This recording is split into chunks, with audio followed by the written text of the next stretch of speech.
Hi there, I'm Lee, Deeping Cleaning. Today we've got a small 2-bedroom property that needs an end of tenancy clean, ready for the next tenants. It's not the worst apartment I've ever seen, however there are 1 or 2 areas that need a bit of extra attention, which I'll show you as we do a little walk around shortly. Basically carpets, oven, shower room, skirting boards, general wipe down of all the surfaces including all the kitchen area. If you like this video, please click like at any time. And if you are interested in this kind of content, I'd appreciate if you could subscribe, and then you'll get alerts when I do new videos, which normally, a couple of weeks maybe. I won't be bombarded with notifications. But yeah, hope you enjoy the video. I'll pop in and out the video as we go through, show maybe some of the process, but certainly the before and afters at the end. If you are interested, Deeping Cleaning offer not just end of tenancy cleans. We do carpets, hard floors, upholstery, ovens, and end of tenancy and void property cleaning. All the details will be at the end of the video, and I'll see you shortly. Cheers. Right, so here's the property. I'll just step back. You can see it's just a small kitchen lounge area. It's not like I said, not the largest apartment ever. Just need to give the oven. You can't really see in there, but it's a bit dirty. Not too bad. The racks aren't too bad either. But yeah, give that a good clean, ready for the new tenant, including all the extractor and unit there. Got to give the washing machine a bit of a wipe down. There's a fridge in there that needs dealing with. All the hard floors will be cleaned, including and also the carpets. There's 1 small bedroom there. No major marks, just needs freshening up. If we go this way, there's another carpet there, the sort of single bedroom. Again, I can't see any major marks on it. It's just a case of giving it a good clean, ready for the new tenant. The worst part of the clean will be the bathroom. If you can see there, the state of the... It's hard to see with this sun, but you can see the state of the shower doors there. I'll put my hand in, and you'll see how dirty it is, hopefully. But yeah, it's shower screen needs a good clean.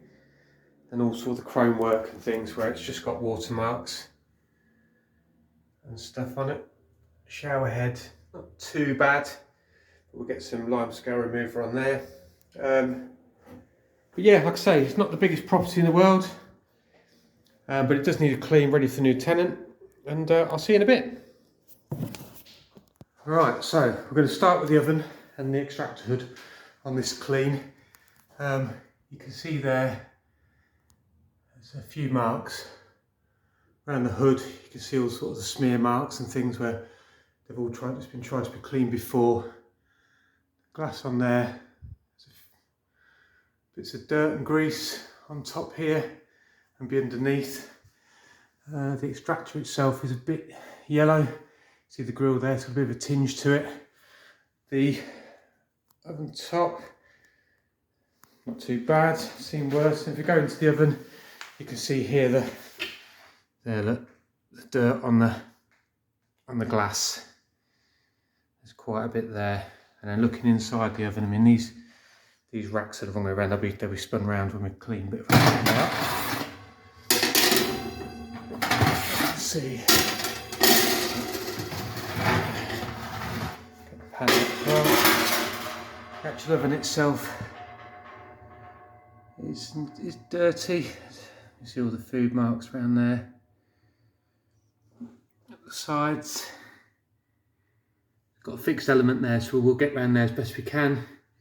Obviously, like we did, and then this fan and all the back panel there, you can see all the grime and grease on there. So yeah, get cracking. Right, so oven and everything done around the oven. You can see the extractor there. Nice, bright, shiny chrome effect with the glass all nice and clean. You can see underneath the extractor panel has been cleaned. And I've still got to do all the backsplash as part of the kitchen, but you can see there, this mark here is just water stains. That's staying, but it's all been cleaned along there. And importantly, if we come down the oven, you can see inside, nice little reflection of me. I'll give you a quick wave. And if we open up, it's my light there, but you can see A lot different to what it was going around the oven. And you can see the shininess of the fan in the back there, and then the racks that are all nice and bright chrome. If you remember, the glass was brown. That's all now nice and clean. So when we close it, it looks great. Right, we'll move now on to the small shower room. You join me in the shower. You can see with the light, there's quite a lot of limescale and stuff. Watermarks on the shower itself. You can see there it's quite marked, so we'll get rid of that. Obviously the shower head needs a clean, but this is the reason I'm inside. It doesn't look too bad here, but when you look down, you'll be able to see all of the watermarks that are on these doors on the inside, and that is what we're going to clear. If I stand in the shadow, you can see even better. There you go. These watermarks running down the doors. So excuse me, footwear. There we go. So that's what we're going to get rid of, and then just round the plug hole needs clean as well. If we come outside, so look at the toilet, that's okay. Then just round the tap, you can see around here, around this top bit here, it's all limescale. So we'll remove all that and get this tap looking sparkling again. Right, cheers. Right, so I'm not going to go back in because I've just made it all nice and clean inside. But you can see there the shower, much brighter and cleaner than it was before. All the taps, I think, all cleaned up. Go around to the pan at the bottom, all the dirt gone, top of this sun, and the waste all cleaned. And then importantly, when we close the doors, you can still see into the shower, which was obviously a bit of a struggle last time. So all nice bright chrome around the edge, nice clean handles, sorted.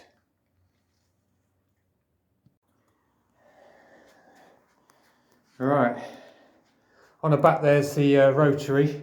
The carpets, they're not very thick par really, they're quite worn, so they're pretty much like a low profile carpet. So because of that, I'm going to use encapsulation cleaning. Another reason for doing encapsulation cleaning is purely because this is the last job I'm going to do here before I leave. I don't want the carpets even being touch damp, sorry. And then I'm going to lock up and it's going to be all humid. So using that method, I can get these carpets cleaned and ready to walk straight onto when I've finished. I'm just going to use the pre-sprayer there, which has the encapsulation fluid in.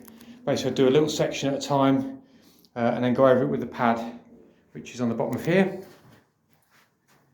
And that will agitate and then also lift the particles within the encapsulation fluid off the carpet and leaving it clean. I'll try and set this phone up if I can, so you can see me sort of getting the clean done. Hopefully you'll be able to see the difference. And see you in a bit. Cheers.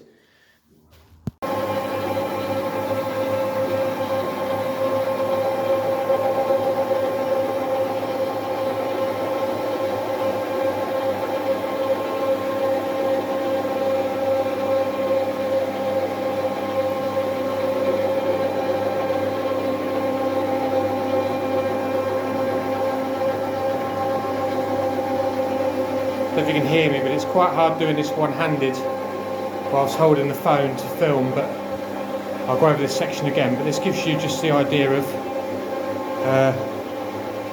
what's actually happening with the low moisture process and how it cleans. So just in that section there, I'm just going to stop the machine, just lift this up, and then if I show you the base, 1 second. Should see where it was blue, it's got hints of grey, and you can see around here all around here, look. So that's all the dirt that's being lifted out of the carpet, because originally it was sort of this blue in here, in there, and you can see the difference between there and here, and obviously all around here as well. That's all the dirt.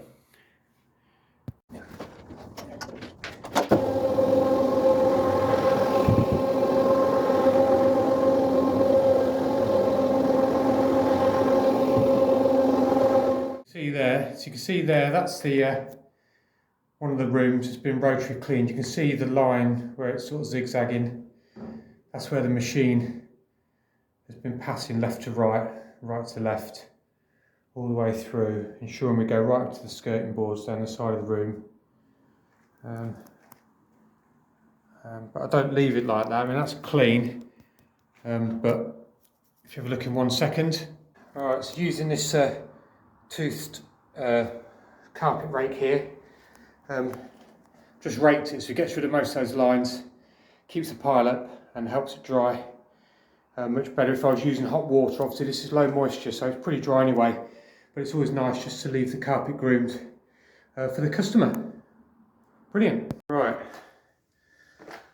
so we're all done. I've just got to do this little hallway here, just it's all been vacuumed and swept. I've just got to mop it up. But yeah, bathroom, as we showed earlier, the shower all done, all around the sink and the toilet, and you can see it glistening in the sun there. The chrome towel rail, it was quite dusty, all sorted. Floor mopped. Go through to this room. This room is just empty, so it's a case of skirting boards and carpet sorted. The main effort was in here where I did all the washing machine, cooker and extractor we saw earlier, all in the cupboards inside and out and around the taps there. Then you can see the floor here, just giving that a good mop, and you can see the way it glistens. There's some before and afters on that, so that's going to be dry, nice and clean. If we come through here, last room, again it's just an empty room with skirting boards and a carpet to do, all cleaned and groomed. So yeah, I'm just going to finish off mopping this floor and then make my way out. Yeah, so I'm Lee, Deeping Cleaning. I'll put them up some before and afters straight after this, and right at the end of the video will be all my contact details if you're interested in contacting me. Cheers.